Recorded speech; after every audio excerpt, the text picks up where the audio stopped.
Exia? Do you like your Exia but wish you could take your Exia, I don't know, higher? Well damn, this is the video for you, because introducing the Devise Exia low grade and high grade weapons pack. Alright, so if you don't know, there is a metal version of the Exia, part of the metal builds, and it's called the Metal Build Gundam Exia Devise, just that, actually just the Devise Exia. And all it pretty much is it has this extra added kind of GN backpack with like thrusters, but they have extended arms that come out, and they kind of have like these extra GN blades that extend out. They look pretty dope because you get two of them, you get the backpack, and then like you get two little extended arms. Taking a look at everything on the back, it pretty much looks like it's just meant to replace the GN drive that goes onto a high grade or low grade Exia, Type F Estrella, or, well, any that you can kind of mod. I honestly have an extra one of these and I'd like to do it for the 𝕬𝕦, but we're gonna see. I think what I'm gonna go ahead and do is use this, because this was a Christmas present that I got. I'm gonna use this to make the video, put it on, see what it looks like with the Devise Exia, and then if I'm not a fan, I'm gonna go ahead and take it off, put it off to the side, and paint it green when I make my 𝕬𝕦, so I can have a 𝕬𝕦 version. But it comes with pretty simple instructions. Let me go ahead and open this. So I'm gonna go ahead and use my spear that I obtained this weekend. I do believe it's not that many parts. It should only be like 4 runners. 6 or 7. That's not bad. We'll definitely save the box. So right off the back, you do notice you get a little bit of decals, which is cool. You get the little Devise Exia 3 logo down here, which is dope. These GM blades look pretty fire. So you do get these. And you get kind of like the white parts of the armor for the shields and everything. Because I do believe... am I tripping? I thought... No, okay. No, these just... Actually, I'm not too sure what these will go... Yeah, okay, you do get 2 GN shields. Right. So it actually comes with 2 GN shields. Comes with 2 of these GN blades. The back thruster, and then still those little arms, but the arms are actually folded within this, so you would open that and they would extend and just kind of hold a shield, hold a blade, or hold whatever you need. So there we go. Now I pre-ordered one of these for myself way back when, because I knew it was meant for my Type F Estrella, and little did I know, Secret Santa, I was gonna get a secondary one. So it's gonna be used for 2 things, content and 𝕬𝕦 maybe. Here's a better look at the decals that come with it. I mean, they look pretty cool. They don't look too bad to me, so definitely gonna throw those on. Actually don't know if it tells you where the decals go. No, it does not. So it is up to interpretation, but also just do your best to look at the actual, imaging and just kind of use it for reference. So not too bad. Again, this box plays a very crucial role. It's not just there so that way, you can have something to store it in.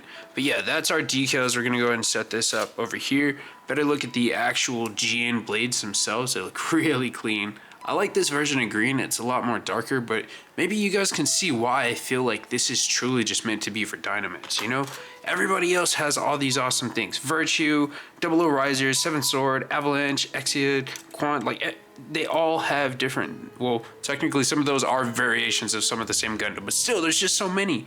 𝕬𝕦s needs some love out here, man. 𝕬𝕦s only got some different variations, and it's only because of the metal build, so definitely thinking that this is going to be 𝕬𝕦s. So these are going to be our blade covers. These are going to essentially go on the back. I think these are going to go for the back thrusters. Same with that part. These are definitely for the GN shields themselves. I'm building another Exia build right now as we speak. And then these are going to be shield covers. Again, I think this is going to be for the back thruster covers, something that'll open. So I mean, it looks pretty cool. The plastic itself is pretty high quality. It doesn't feel like it's super cheap because this, again guys, this isn't from Bandai. This is just a third-party accessory. They do pretty good. So it's really up to interpretation of like, hey, do you really think that this is for you? Do you want to give it a go? Honestly, I suggest it. This itself, I think when I pre-ordered mine, it was $11 or $12. So really, it's just kind of like, I don't know, guys. It's truly up to y'all. But I'm gonna put it together and we'll be back. Here is the first phase where I've got the backpack added and we've got 1 GN blade attached onto it. But essentially, I have to take these thruster packs apart and kind of add these little extension joints, so that way we can get the dual arm effect and just kind of have those thrusters holding out a secondary beam saber or holding the shields. But I mean, for now, looks pretty good.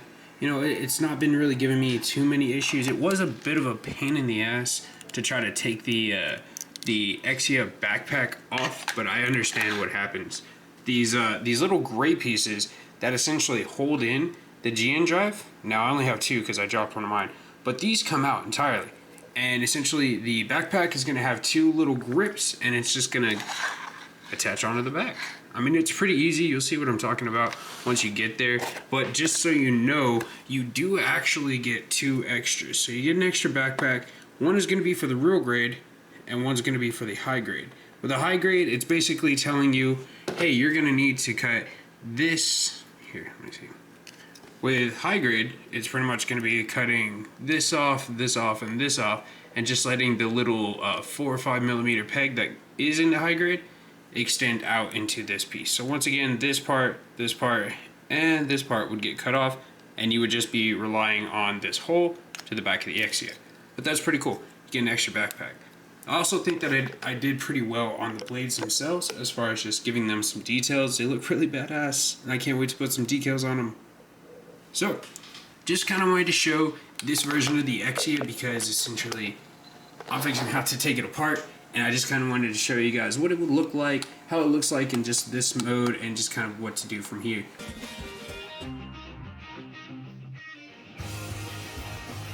And here it is. Here's my fully completed, fully decaled Devise Exia. Looks pretty badass. It was a huge pain in the ass to put together.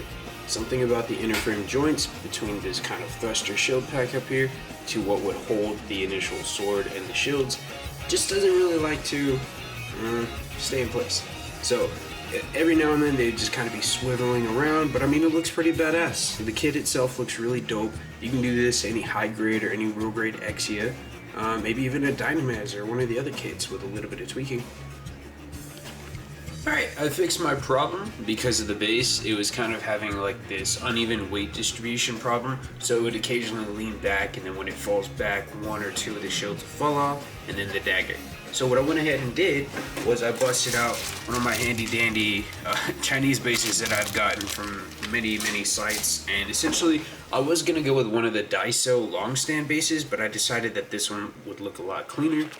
This way just seems to work a lot better for me because essentially the way that I have the base over here, it gives it more posability, but it allows for everything to stand without the uneven weight distribution system. Nothing's falling backwards, nothing's falling forward. Now long ago, my real grade Exia lost a little peg that goes under here that holds this GN blade, so I've always just kind of kept it in hand. So now what I get to do is, due to how everything works, I can use the quote-unquote luster or buster blade, whatever we want to call it. It could be called something else, but the decals say luster. Speaking of decals, man, these decals suck. They're so fragile. I have this rule to where I only leave my decals in the water for about 3 seconds, and I get them out, damp them on the napkin, and then I just kind of go from there. And I also use these kind of devices here that have a very rubbery, kind of almost silicone ending, so that way I could just simply slide the decal off, versus something that would clamp it and, you know, pinch it and tear it. So I would get everything off and I would place it and I would let it chill. I even put some mark setter on some of the spots and I just kind of let it chill off and do its own thing. And for the love of me, I don't know why, but I noticed as I was putting it together, some of the decals had fallen off. And I mean, that's okay. You know, I'm not here for the decal approach, right? All in all, I feel like this is definitely what I'm wanting. This is not something that I'm gonna regret. I like this new form of my Exia because I've got the Exia Repair 4 in Master Grade. I've got the EcoPla Exia, plus we have the Exia 3 Repair Master Grade, and I botched the hell out of that. But this one right here is gonna sit on my shelf with pride. So instead of trying to use this base over here, what helped me was actually switching out and using one of these Chinese bases that I've obtained through many other packages. And it definitely made the difference. As you can see, it holds a nice stance, holds a nice pose, nothing's falling over, and there's something about this that even just kind of gives me a 𝕤𝕦𝕡𝕡 Riser kind of vibe to it, but it's still my Exia. Long story short, this is an absolutely awesome kit. I absolutely recommend it for anybody. The only thing I gotta say is watch out with the decals, because the decals on this definitely suck. The inner armor sticks here, like this little piece, what would kind of hold the initial shields and everything, it has an almost weak kind of swivel to it. So if you apply too much weight, it's not gonna hold a steady pose like that. It's gonna be sliding in. But I think I did it. I think I worked it out. I'm not gonna lie, you guys. The decals, the kit, and when I say the kit, I mean my initial real grade Exia. Because if you built the real grade Exia, you know those shoulders are a pain in the ass anytime you move them. Also, the arm parts here. So I really appreciate you guys for watching. Thank you so much. Like I said, definitely nab one of these for yourself. It's highly worth it. Very beautiful. Lots of room for customizations. But for now, please don't forget to like and subscribe. We're going to be uploading this video plus the Avalanche upload, and we've got 3 in the backlog for you guys, especially if you're members. So don't forget, go Gunpla. May you have an awesome rest of your day, and yeah, man, just keep building, okay? Even when a kit doesn't go right, I feel like it's still going to be the most badass turnout, and neither one of us is going to expect it, okay? You're a novice, you're an intermediate, you're an advanced builder, but you can always still be surprised, okay? So it's just one of the curveballs that comes with model kit building, especially with Gunpla. So peace, guys. Take care.